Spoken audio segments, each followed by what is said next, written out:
Hello, and welcome back. My name is Dr. Christopher Gennari. This is Great Big History, History 150, Episode 2, What is Leadership?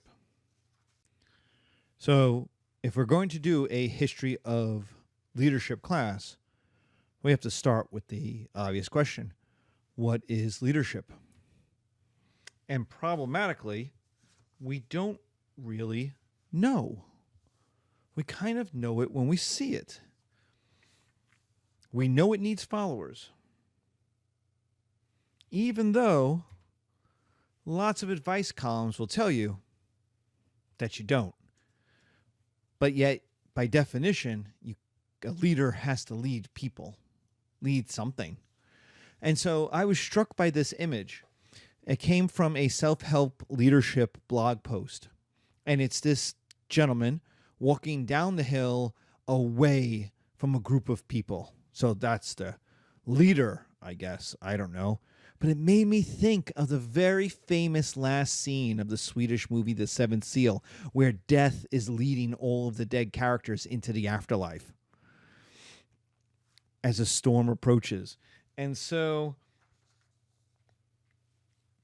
what we have is like, I don't really know if this advice is the best advice when it says, oh, you don't need any followers.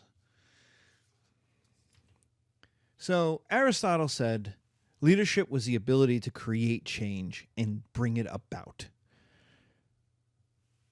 You had to do things with other people. You had to do things through groups. And so the idea was you wanted to change something, and so you could bring that change about. You made it happen. Max Weber said it was the ability to get someone to do something willingly they wouldn't otherwise do. Because if it's unwillingly, then that's force. That's coercion. That's not leadership. It has to be willing. People have to want to do what you're asking them to do. So for Aristotle, it's about creating change. And for Max Weber, there's change there too. It's the ability to get someone to do something they wouldn't otherwise do. That's change. But because there's an inability to define leadership concretely, there's so much amorphous and terrible stuff written about it. Just a quick search of like Amazon will give you terrible titles. You'll get things like the rules for leadership. Well, they can't be rules for leadership, because every leadership situation is different. There's Ted Lasso's 6 leadership lessons. Okay, lessons is better than rules, because rules are things that must be followed. So lessons are better, but some of them are like, never stop learning. Well, that's be a goldfish. Well, the goldfish is about forgetting and moving on. Well, if you're the leader, then you have to remember. Otherwise, you end up making the same mistake. That's what they say about history, right? You have to learn history. Otherwise, you're doomed to make the same mistakes. The leadership lessons of Jesus. Okay, but are you really the anointed Son of God? Like, Jesus is a particular kind of person. At the very least, he's a prophet. And so does it really apply? The hacking leadership, because hacking is something, oh, we can break into it, and no, you can't hack leadership. How do people feel if you're going to hack their brains? That's no. Leadership secrets of Attila the Hun. All right, well, if you find yourself in charge of a horde of horsemen, 100,000 strong, in the middle of the ancient Roman Empire, then that will help you. Otherwise, the idea of burning down the cities of your enemies probably doesn't help as much. Leadership is dead. Long live influence. Because we're in the age of influencers, right? We're not in the age of leaders, except we have leaders all over the place. But influencers aren't leaders. Influencers are charismatic people trying to get you to do something buy something that you might not buy. And you say, oh, that's a leader, but what goal are they fulfilling for you? So they're more just advertising. Why CEOs fail and why you won't. Always the why you won't. And I love this one. The control everyone with hypnosis. Just control. Don't even try to negotiate. Don't try to persuade. Just yeah. Just control them with hypnosis. So what these things are doing is preying on either the desire or insecurities of the reader and their willingness to spend money. The thing they have is $15.99 on a space on a credit card. And they're worried because we don't really teach leadership because we don't really know how. How many times have you sat down with Grandpa and said, Grandpa, teach me how to be a CEO? Like, at best, we learn leadership from the people around us. We take lessons from people we admire. We read history, right? And stories are full of examples of do's and don'ts. But there's, we can make classes, but the problem with the class is it's a class, is that it's not the situation. It's the practical advice, but it's not the laboratory. And so people are worried. They're worried about being leaders. They're worried about being a new coach. They don't know really how to do it because so many of us go through our lives doing we're not the leaders. The middle management is a perfect example of that.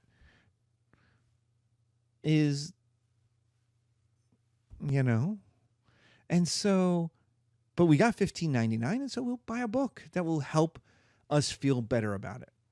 So here's the thing about leadership is we don't really know what it is, and we don't know how to teach it. But people have been writing about it from the very beginning that people began writing. The first earliest known written story that we have, Gilgamesh, starts, tablet 1, paragraph 1, starts with a discussion of Gilgamesh as a leader, as a king of Uruk. Supreme over other kings, lordly in appearance, he walks out in front, the leader. Who can compare with him in kingliness? 2/3 of him is God, 1/3 of him is human. The goddess prepared his form, beautiful, handsomest of men, perfect. But there's a but, and that's the next paragraph. The young men of Uruk. Now, Uruk is the largest or second largest city in Sumer. It's a major place. So this is not some small country bumpkin of a king. This is the king, the young male king of a massively important place. The young men of Uruk he harries without warrant. Gilgamesh lets no son go free to his father. By day and by night his tyranny grows harsher. It is he who is shepherd of Uruk the sheepfold, but Gilgamesh lets no daughter go free to her mother. The women voice their troubles to the goddess. Gilgamesh lets no girl go free to her bridegroom. The warrior's daughter and the young man's bride, to their complaint the goddess paid heed. So what is Gilgamesh doing? He's a great king. No one can compare to him. He's almost godlike. He is godlike. He's 2/3 of a god. He's handsome, beautiful. He's perfect. He leads by example from the front. He walks out in front. He is lordly in appearance. He is better than the other kings of the other cities around him. He's awesome. But what does he do with that awesomeness? He beats up. He gets into fights. He harasses the young men. So him and his homeboys are hanging out, and they harass. They yell at. They get into fights. They start fights. with the young men of the town. But at night, he's even worse. Now, he's supposed to be the shepherd. He's supposed to help people. It is he who is the shepherd of Uruk. But how does he treat the women? He lets no daughter go free to her mother. So these girls are on their way to do errands. They are going and picking up dinner, or they got to go pick up the laundry, or whatever they're doing. And him and his homeboys are hanging out and basically sexually harassing or sexually assaulting women. The women voice their troubles to the goddesses. So notice they go to the female gods and be like, what are we supposed to do with this man? He won't keep his hands to himself. And nobody can say no. Remember, he's the king. He's in charge of the law. So nobody can say no. No one can not fight. The young men have to fight him when he starts a fight. But can they win? Like, how much can you fight? How many times can you punch Gilgamesh in the face before he starts taking it seriously and it's all fun and games till he puts you in jail? Right? So what do we learn from the intro of the world's oldest story? Gilgamesh is awesome. He is handsome. He is supreme above men. He's godlike. So you got all these qualities about Gilgamesh of leadership. He's Gaston from Beauty and the Beast. He's probably got a chest all covered in hair. So, but like Gaston, he's a jerk. He fights. He's tyrannical. He's sexually inappropriate with women. Why? Because he can get away with it. Unlike Gaston, now Gaston will lead an army to go attack Beast's castle, where bad things will happen to both the people who attack the castle and Gaston himself. So unlike Gaston, the people complain about him. Gaston in Beauty and the Beast gets a 3-minute long song about how awesome he is. In Gilgamesh, right from the very beginning, people are complaining about him. They do not like his leadership. So the first story ever written, 2,000 years before the Old Testament was written, as the pyramids were going up, is about bad leadership. A leader has to guide his people. Is he not a shepherd? See the Jesus illusion, right? Jesus is a shepherd, right? We'll see other prophets are also seen as shepherds, right? The sheep need to be led and herded, right? So we see this right from the oldest story. They see leadership as being a shepherd, keeping the flock safe. The Christians use the same illusions with Jesus. They took it. It was passed down. None of this stuff was brand new. So Jesus is the shepherd of Christians, of people. He's there to keep people safe. He has to help people be stable, control his bodily desires, right? Jesus gets mad, really, really mad, really only once in all of the Gospels. It's with the money changers. It's with the defiling of the temple is the one place where he really gets angry. Otherwise, he's very mellow. Very even keel. He's supposed to be stable. He's not supposed to take advantage. Gilgamesh has a lot of power, but he's not supposed to take advantage of that. Nor is he supposed to take advantage of his abilities. He's stronger than other men. He's better than other men. He's handsomer than other men. He's not supposed to seduce a lot of daughters. He's not supposed to throw his money around as king. He's not supposed to take advantage.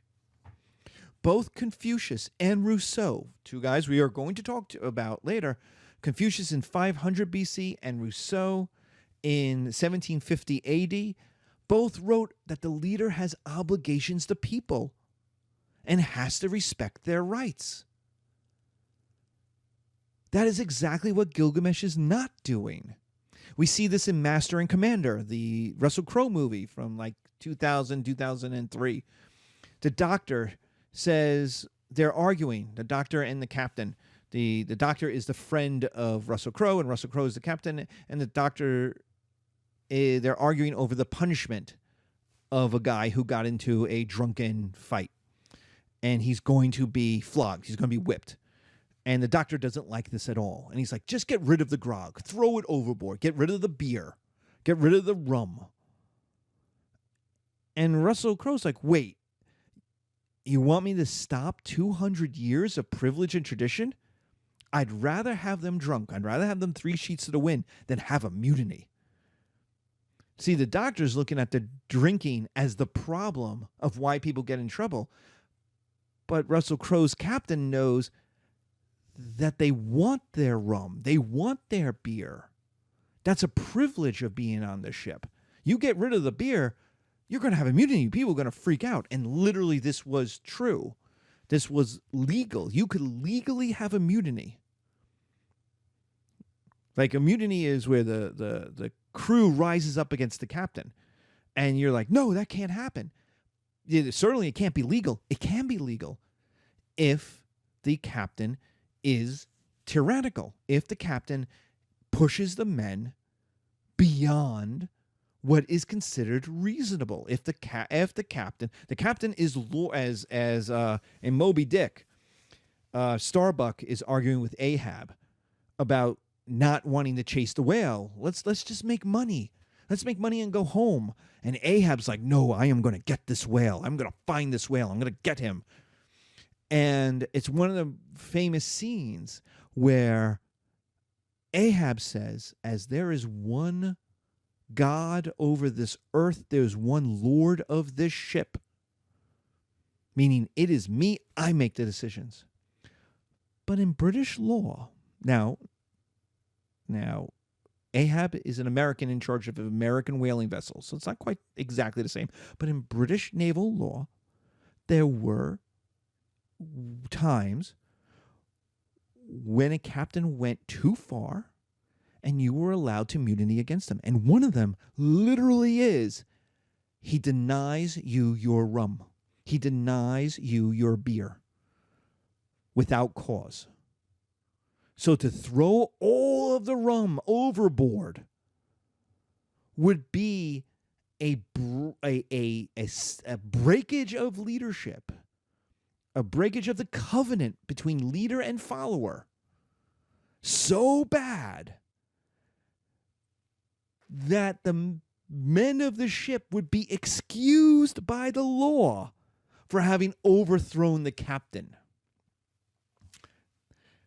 So the doctor, in trying to help the men, doesn't even understand, like, he's not a good leader. He's too empathetic. Well, the captain is like, I don't want to punish these guys, but this is the law. So then how do we learn leadership? And that's kind of our question. What are we to do?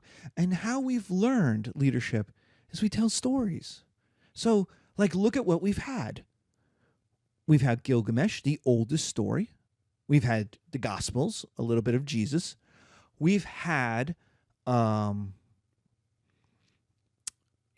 and Commander, a 20th century, fictional, fun book about the Napoleonic Age. We've had Gaston, 1990s Disney movie, right? All of these have lessons. All of these have stories. So we tell stories and anecdotes and recall histories. We ask about people who came before us and what did they do. I literally just did this today. I was with some of the older members of the faculty, and I asked them, well, what would you do in this situation? What would you do in that situation? One of the best and earliest versions of this is Plutarch's Lives, and it's called Lives, but it's parallel lives. And what Plutarch did was not write a history. He wrote biographies of great Greeks, and he combined them with great Romans so that you could compare them. So you go from a Greek to a Roman, and then from a Greek to a Roman. And the idea of that was emulate the good and don't repeat the bad. Because no one's perfect. No Greek or Roman commander is perfect. And so you emulate, the idea was this, here I'm going to show you stuff that's good, but I'm also going to show you the stuff that wasn't so good, where they had too much hubris, where they were too much prideful, where they were too selfish, where they did things that weren't kind or nice or good. And there's not a morality so much to it, but it's a handbook for young men getting into politics. Emulate the good, don't do the bad. Tacitus's Agricola, which is about his father-in-law as a governor of Britain. It's all about how Agricola was a governor. And now Tacitus is writing about his father-in-law, so he's highlighting the good stuff, right? But it's also a handbook for if you're why does it keep getting written? Why do people copy it? Why is Tacitus's Agricola one of the books from the ancient world that survives? And the answer is it was a handbook for leadership. If I'm going to be a governor going off to a far province, and it didn't matter if it was a Roman Empire or the Byzantine Empire or Britain later on, you carried it because it had kind of a handbook style of, in bad situations, this is what Agricola did. So it worked for him. How do I adapt those situations? Xenophon's Education of Cyrus and his Anabasis. Xenophon is a Greek philosopher, Greek warrior philosopher.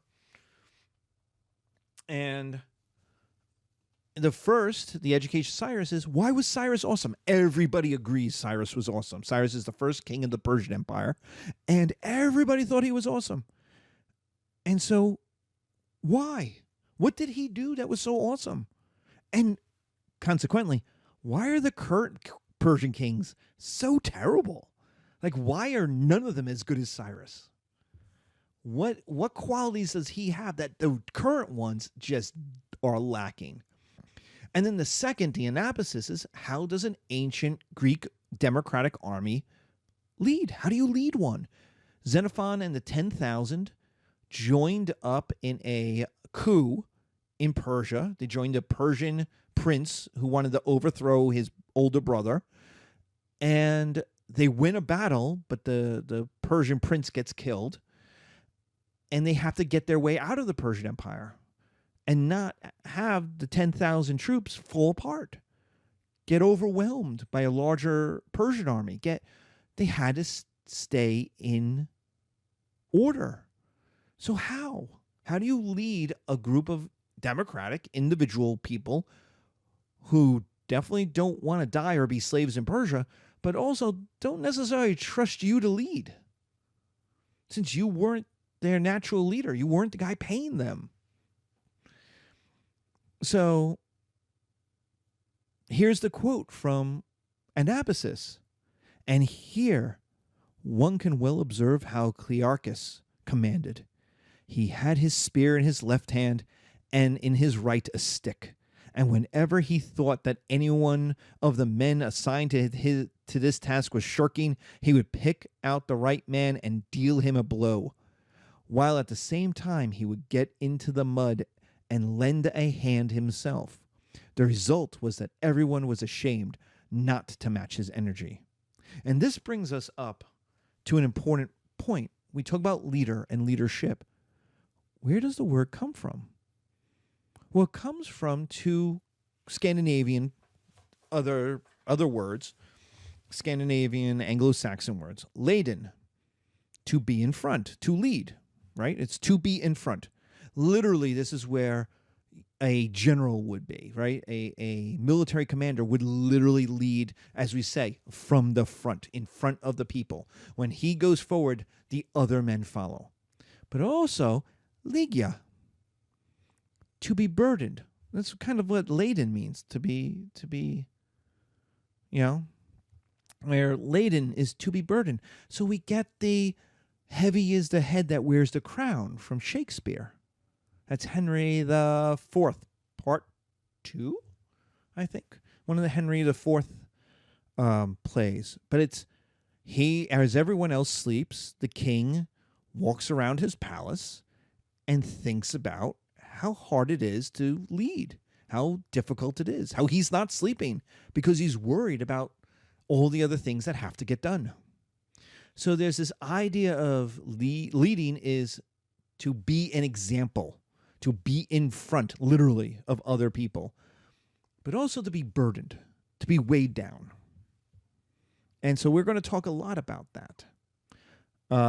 Justinian, the great last Roman emperor kind of the last Roman emperor. He's one of the early Byzantine emperors. He's in Constantinople, but he's considered by many to be kind of the last great Roman because he spoke Latin.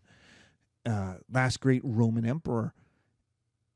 And he was up so late at night that people looking at his windows, seeing that the candlelight was still on in the middle of the night, thought that there were like evil ghosts up there. Like no one man could still be awake that much. No one man could be working that much.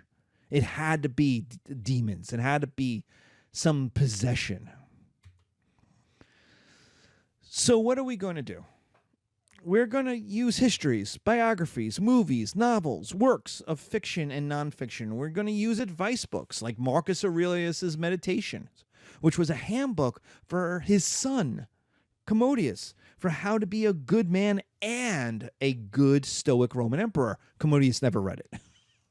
Commodius ignored the whole thing and decided he was going to be a Hercules cosplay and star as the villain in Gladiator. Yes, Marcus Aurelius is considered the last of the great Roman emperors, of the last of the good emperors of the Pax Romana. Commodius is overthrown and murdered by his own military commanders. Marcus Aurelius in Meditations 11:18. A real man doesn't give way to anger and discontent, and such a person has strength, courage, and endurance. Unlike the angry and complaining, the nearer a man comes to a calm mind, the closer he is to strength. But that's an idea of leadership. The leader cannot give in to emotions. That's very Stoic. That the more the leader is calm and cool and collected, the better the leader actually is. Aristotle's Politics, he also wrote the Poetics, but the Politics. For in the states under democratic government guided by law, a democrat does not arise. But the best classes of citizens are in the most prominent positions. But where the laws are not sovereign, then demagogues arise. Politics, chapter 4.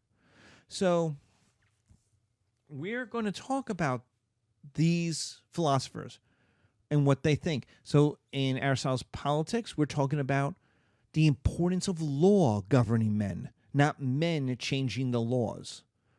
Right? Under a democratic government guided by law, a demagogue does not arise. And as long as the best classes of citizens are in the most prominent position, that won't happen. You won't have tyranny. But where the laws are not sovereign, where people can make up the laws as they go around, where the leader is in charge of the law and makes it up for their own success, then demagogues arise. We're going to look at several types of leadership: the personal, the protective, the martial, military leaders, the war leader, the executive, because we don't really have on a grand scale personal leadership anymore. That's personal leadership is very local. We don't have too much protective leadership anymore. The leader that has to protect the welfare of followers. It does happen in times of great crisis, but that's not how our systems are really built anymore. Like the president is an executive, a leader bound by the rules, employing rules to create an organizational success. That's why the president, especially under the early presidents, was known as the chief executive more than as the president. We're going to have consent, We're going to talk about leaders of consent. That's democracies and republics, and things where groups choose the leader rather than the leader leads the group. Then we're going to talk about something interesting, and this I hadn't thought of this until I read what is our textbook: the tyrannical, the dark, the evil, the cult leader, the terrorist.